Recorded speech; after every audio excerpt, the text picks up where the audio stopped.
Meu caro Edu Pinheiro, foi uma partida quase perfeita do Guarani. O técnico Matheus Costas trouxe para a partida um esquema tático diferente daquilo que ele está efetivamente acostumado a utilizar no próprio Guarani, até na sua trajetória recente agora do Ipiranga, colocando 3 zagueiros para jogar. É uma questão pessoal, eu não gosto, mas eu tenho que dizer aqui que funcionou. E funcionou bem. E por que funcionou bem? Porque o time do Guarani, sem a bola, foi extremamente disciplinado. O Matheus debruçou, entrou em todas as características do time do Náutico e levou um jeito de jogar para neutralizar o time do Náutico. O principal aspecto foi no meio-campo. O Isaac pouco participou do primeiro tempo, mas ele foi muito importante, juntamente com o Kelvin, para não deixar o meio-campo do Náutico articular jogadas. Com 3 zagueiros, uma linha de 5, outra linha de 4 na frente, só o Brunão na frente, o Náutico não conseguia penetrar. Eu não sei o que o Hélio esperava em termos táticos por parte do Guarani, mas o que eu percebi no primeiro tempo é que o Hélio dos Anjos foi surpreendido. E não tinha no primeiro tempo muito o que fazer. E olha que o Guarani, como você acabou lembrando, e é verdade, teve de maneira correta 2 gols anulados. Então o volume do Guarani também foi bom.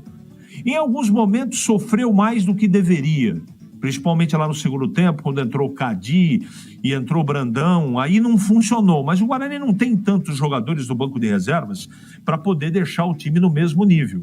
E o time estava jogando bem. Aliás, o time jogou bem, não é? Não foi só o Dalberson que jogou pra caramba, não é?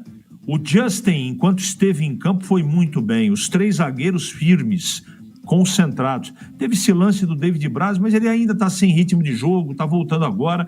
É absolutamente entendível. Ele fez lá uma besteira, foi precipitado, mas o Dalberson resolveu. No meio-campo, eu gostei demais do Kelvin. Demais. Verdadeiro polvo ali no meio-campo, lutando bravamente. Diego Torres, bola parada mortal. E enquanto teve fôlego, fez os atacantes do Guarani jogar, principalmente também no primeiro tempo, que havia também mais espaço. O Náutico tomou um susto quando tomou 1-0 e depois 2-0. Veio o segundo tempo, não é? E além do Brunão também, que foi muito bem, tá, gente? Eu não posso deixar de falar do Brunão e também do Mirandinha. Então perceba quantos jogadores eu falei bem da armação, daqueles que jogaram, de participaram, de 1-11. O Guarani fez um jogo merecedor de uma vitória de 2-0. Poderia até ter feito o terceiro, como poderia ter tomado um gol pelo menos. Mas a atuação, o comportamento, a vontade, a mobilização do time do Guarani é algo surpreendente. Eu esperava que melhorasse, mas melhorou muito em relação ao jogo da Ponte. Agora é apenas uma partida, é pezinho no chão, porque o campeonato é dificílimo. Veja só você que está em casa, foi 2-0 no primeiro tempo, o Guarani teve volume para fazer mais gols, principalmente na primeira etapa, e no final do jogo, e o C não joga. Imaginem vocês se o Vinícius faz o gol de empate com menos de 20 minutos do segundo tempo. O que ia acontecer com o jogo?